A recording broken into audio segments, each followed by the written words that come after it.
AFC North is always a race to the finish line. Just within the division, it's a gauntlet of a schedule. A year ago, it was the Ravens winning it all, a 12-5 season ending at the hands of Buffalo. That's who they opened the season with in 2025, by the way. Meanwhile, the Steelers still sorting through their quarterback conundrum. They'll face their former one in New Jersey as Justin Fields commands the Jets offense. The Bengals have to get out to a hot start, right? They're trying to avoid another playoff miss and a chance to start 2-0 for the first time since 2018. More on that in a minute.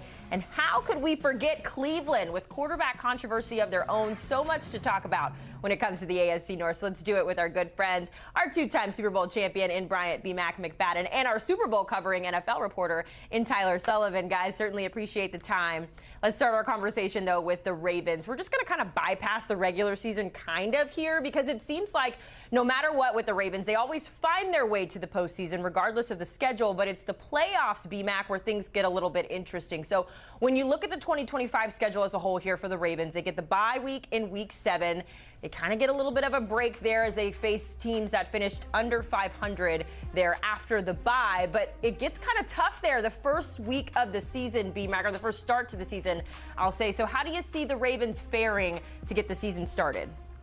Once again, another successful year for the Ravens. I have them winning 12 ball games, but it's safe to say the hardest stretch for the Ravens is within the first 4 ball games. Traveling to Buffalo, Haley, Tyler, and then traveling to Kansas City. In both cases, I have the Ravens losing both of those ball games. Week 1 is like the week of unknowns. You're playing against a very, very highly talented team with a high-level quarterback on the road in Buffalo. I see that as a loss. Bouncing back on track against Cleveland, Detroit, and then traveling to Arrowhead Stadium, I see that as a loss as well. But when you look at the middle part of their schedule, when you look at games against Houston, Rams, Chicago, Miami, Minnesota, Cleveland, the Jets, Cincinnati, and in that first game against Pittsburgh, I see the Baltimore Ravens taking care of their business against those said teams. And then when you factor in what we usually see happen with this AFC rivalry with the Pittsburgh Steelers, regardless who the quarterback is for the Pittsburgh Steelers, they always find a way to split against the Baltimore Ravens. And that second game for Pittsburgh and Baltimore, that's the final week of the season. And if everything goes accordingly, Tyler, it's safe to say Baltimore may rest a lot of their key contributors for that ball game, which will make it an easier path for the Pittsburgh Steelers to win that ball game, to get that split that I mentioned earlier. And the same can be said for Cincinnati. So once again, another successful year. 12-5 is what they had a year ago, win-loss record. I see them doing the same thing for this upcoming season as well. Yeah, it's a good point, B-Mac. If you look at that Week 18 game against Pittsburgh, they could easily rest starters. I actually have them winning that game, but if you lose that game, then I'm right there with you in terms of the prediction. I have them actually at 13-4. I think this is going to be one of the best teams in the AFC yet again. You still have Lamar Jackson, Derrick Henry. You add DeAndre Hopkins to that offense, and we saw defensively last season, they turned a corner. They were abysmal to start the year, bottom of the league in most meaningful categories.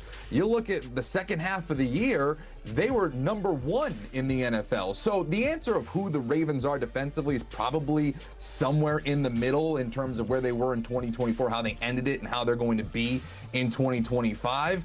The thing that I look at, and you referenced it, B-Mac, so tough out of the gate, going to Buffalo for Sunday Night Football. I actually think they're going to win this football game, though. I think they're going to go into that hostile environment and pull out the win in the upset, because you got to remember how last year ended. All the drops from Mark Andrews, the playoff struggles continuing for Lamar Jackson. They nearly were able to edge it out, but just some mental mistakes prevented them from advancing into the playoffs. I think they're going to carry a massive chip on their shoulder into that game to have a statement win that I actually think will come back around when we're talking about number 1 seeds and potential tiebreakers later on in the year. It could be a very important Week 1 win for Baltimore. We'll have to see it play out. That is certainly an exciting matchup, though. You got the 2 MVP finalists last year in Lamar and Josh Allen going head-to-head, so we'll see that on Sunday Night Football. Guys, I know I'm not the only one in saying that I am begging the Bengals to start the season strong. It has just been so tough to watch over the last couple of seasons. Thankfully, the schedule makers trying to throw them a bone this season. They get the Browns and the Jags. Sorry, Jacqueline, to start their regular season off strong. But yeah, we play the Bengals tough. yeah, okay. I All was right. just making that up. We gotta stay. We gotta stay on time here. So we'll keep the Jags commentary to a minimum. But I have Tyler, a whole other segment. I'm sorry. when It's coming. you look at the Bengals, a brutal stretch on Thanksgiving. It's going to be a true test there for Joe Burrow. It's still no good news as well. We got to talk about Trey Hendrickson. Give us a temperature check here on how you're feeling about the Bengals going into 2025. Yeah, it's really funny because I've kind of been bashing the Cincinnati Bengals throughout the offseason for what they weren't unable to do on the defensive side of the ball. Of course, the Trey Hendrickson situation is still ongoing.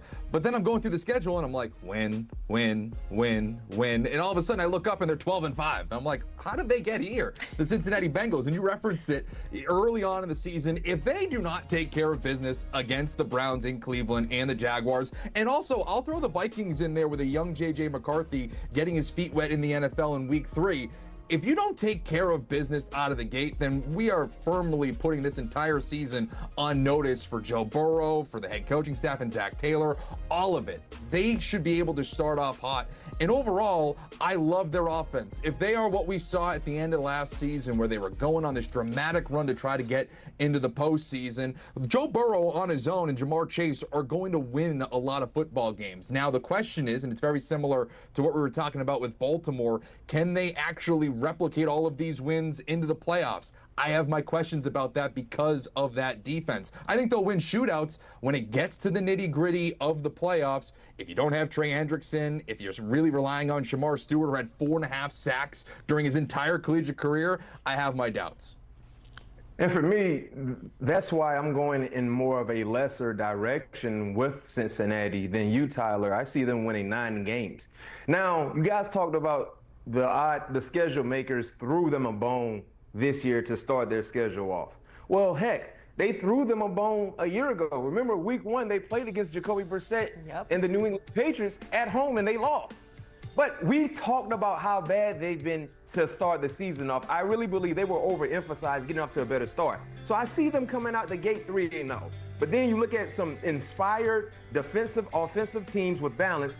Detroit, Denver, Green Bay, and of course, their rivals in the Pittsburgh Steelers. I have them losing those ball games. And I think they get back on track in that stretch against New York, Chicago, usually split a series with Pittsburgh, but I have them getting swept this year with Pittsburgh. And then, of course, finishing off with Baltimore and then finishing off on a good note when you look at games against Arizona and Cleveland. But I have them winning 9 games this season, and it's a lot to do with Cincinnati doing Cincinnati-like things, losing the teams they shouldn't lose to, and how much improved will their defense be, especially if you're having a disgruntled Trey Hendrickson, or even worse, Trey Hendrickson not even in a uniform for Cincinnati.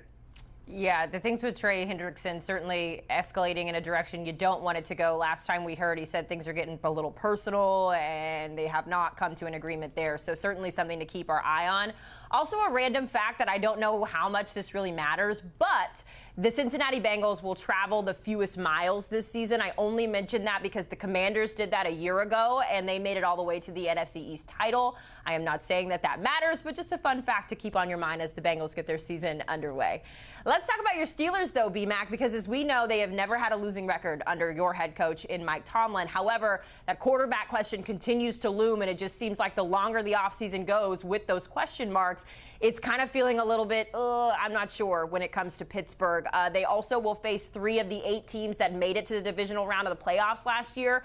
B-Mac, are you nervous at all about this season, or are you trusting that your head coach will figure it out regardless? Well, I'm trusting in terms of regular season success. That's never been an issue for Mike Tomlin, regardless who's been at quarterback. And I kind of went through their schedule, Tyler, under the assumption that they may have Aaron Rodgers and they might not have Aaron Rodgers, because that's the reality of the situation. But I have Pittsburgh going 9-8, another winning season for Mike Tomlin. You look at how they start the season. I really love those 2 games. You travel to MetLife to play against the Jets, rookie head coach Aaron Glenn, and then you get Seattle at home with Sam Darnold under the helm for them at the quarterback position. So I love those matchups to start the season with or without Aaron Rodgers. And then, of course, you have Cleveland, Minnesota, Cincinnati, Green Bay, very, very intriguing game. Indianapolis, they should be able to take care of their business. And then it gets really, really dicey when we look at the final stretch. You have Chicago, Buffalo, Baltimore, Miami, Detroit, and then Baltimore again. I mean, that's a very, very difficult stretch to end the season. And we also saw a similar like schedule with them in 2024 and how they ended the season as well. And they didn't handle that gauntlet as best as possible. So I think we see some of the same like errors on the football field for the Pittsburgh Steelers, but in all, I see them winning 9 games, losing 8.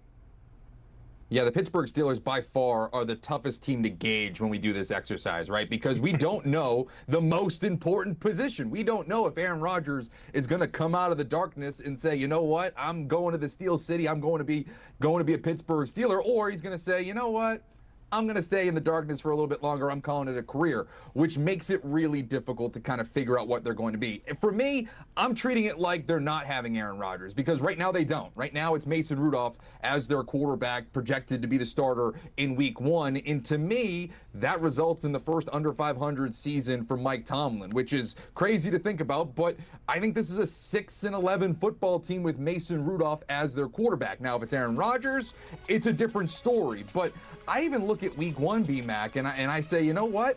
If there's a revenge narrative, I think the schedule makers are trying to make it Aaron Rodgers versus the New York Jets. It could be Justin Fields against the Pittsburgh Steelers and him coming into that game with a little extra motivation to try to beat up on his former team that benched him over Russell Wilson. So I look at that and go, oh boy, this could be tough sledding if you're losing a game out of the gate to the New York Jets in New York. And as you referenced me, Mac, at the end of the season, look at that in week 10. You're starting on Sunday Night Football in Los Angeles against the Chargers. Then it's the Bengals. Going to Chicago against a much better Bears team with Ben Johnson as head coach. You face the Bills, the Ravens, even the Dolphins on prime time, and then the Lions in Detroit. That's real dicey. You're talking about a possibility there of 1, maybe 2 wins. So again, this is really tricky here for Mike Tomlin because he's always been that